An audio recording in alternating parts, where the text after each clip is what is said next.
Halo semuanya, selamat datang di channel Fos9 ID sama gue Adrian. Pada video kali ini gue mau ngebahas kisah para pesepak bola yang pernah masuk penjara.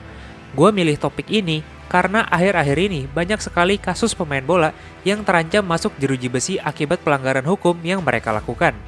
Contohnya ada kasus yang menimpa bek Manchester City, Benjamin Mendy. Dia didakwa atas 4 kasus pemerkosaan dan 1 serangan seksual terhadap beberapa wanita yang dia lakukan pada Oktober 2020 kemarin. Lalu juga ada kasus Lucas Hernandez yang harus masuk penjara 6 bulan karena melakukan KDRT terhadap mantan pacarnya pada tahun 2017 yang lalu. Kasus pesepak bola yang masuk penjara sebenarnya udah beberapa kali terjadi sejak dulu. Fos9 ID mencoba merangkum kisah para pemain bola yang pernah masuk penjara dalam video berikut ini.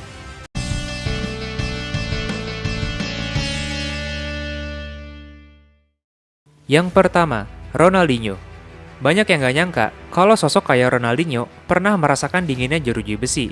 Kejadian ini beneran terjadi di tahun 2020. Jadi waktu itu, Ronaldinho dan saudaranya harus ditahan pihak kepolisian Paraguay karena masuk menggunakan paspor palsu. Ronaldinho mengklaim bahwa paspornya itu diurus oleh pihak sponsor, dan dia nggak tahu kalau paspor itu palsu. Ronaldinho sempat mengajukan penangguhan penahanan, tapi sayangnya hakim menolak permintaannya itu. Alhasil Ronaldinho harus mendekam di penjara Agrupación Especializada yang memiliki keamanan maksimum. Setelah 32 hari di penjara, Ronaldinho dan saudaranya akhirnya bisa bebas setelah membayar uang jaminan sebesar 1,6 juta dolar. Ada kisah unik dalam kasus ini. Kabarnya saat di penjara, Ronaldinho sempat bermain bola bareng tahanan yang lain, dan dia berhasil membawa timnya menjadi juara dalam sebuah turnamen. Yang kedua, Adam Jansen. Kasus ini mungkin yang paling menghebohkan pada masanya. Pada Maret 2015, Adam Jansen resmi ditangkap oleh kepolisian Durham karena kasus pedofilia. Mantan pemain Manchester City ini dinyatakan bersalah atas kasus pelecehan seksual terhadap gadis berusia 15 tahun yang merupakan seorang penggemarnya. Mirisnya adalah, kekasih Adam Jansen dikabarkan sedang mengandung anaknya pada saat kasus tersebut sedang berlangsung. Meskipun dituntut 6 tahun penjara, Jansen hanya menjalani setengah dari masa hukumannya. Dia resmi bebas pada 22 Maret 2019. Dia mendapatkan kebebasan bersyarat yang bisa dicabut apabila dia kembali melakukan pelanggaran hukum. Walaupun secara fisik dan usia Jansen ini masih bisa berkarir sebagai seorang pesepak bola, tapi sepertinya itu nggak akan terjadi, karena Asosiasi Sepak Bola Profesional Inggris tidak mengizinkan Jansen untuk kembali merumput di lapangan hijau. Yang ketiga, Joey Barton. Kalau nama yang satu ini mungkin gak bikin kaget ya. Barton emang dikenal sebagai sosok yang temperamental dan suka bikin onar. Di tahun 2008, Barton dinyatakan bersalah atas kasus penyerangan dalam sebuah percekcokan di Liverpool City Center. Aksinya pun tak luput dari rekaman CCTV. Barton terlihat memukul dan menendang korbannya. Didapatkan fakta kalau saat itu Barton sedang mabuk. Akibatnya dia divonis 6 bulan penjara, tapi dia bisa bebas setelah menjalani hukuman selama 74 hari.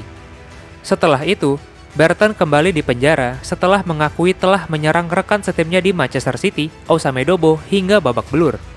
Yang keempat, Eric Cantona. Pada tahun 1995, mantan pemain Manchester United ini melakukan aksi tidak terpuji dalam laga kontra Crystal Palace. Eric Cantona secara sengaja menjegal Richard Shaw setelah diprovokasi. Alhasil Cantona tidak bisa melanjutkan pertandingan lantaran mendapatkan kartu merah.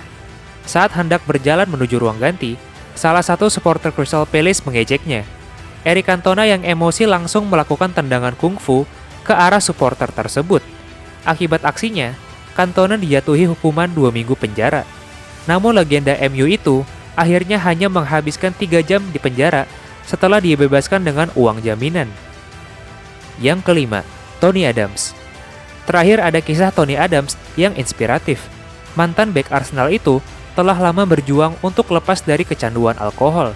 Pada Mei 1990, Tony Adams lalai saat berkendara hingga menabrak tembok rumah seseorang. Adams dijatuhi hukuman 4 bulan penjara pada bulan Desember, meskipun dia dibebaskan pada awal hukuman di bulan Februari berikutnya.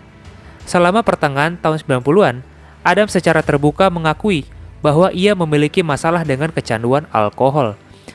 Setelah sembuh dari kecanduan alkohol, Tony Adams sukses menjadi kapten timnas Inggris dan juga Arsenal. Bahkan dia mampu memenangkan beberapa gelar penting.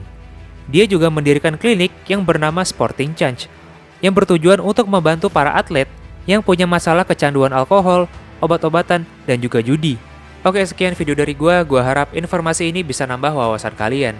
Untuk yang mau support channel ini, bisa banget buat subscribe, like, dan juga nyalain lonceng notifikasi biar kalian gak ketinggalan. Oke, gua pamit undur diri dan terima kasih.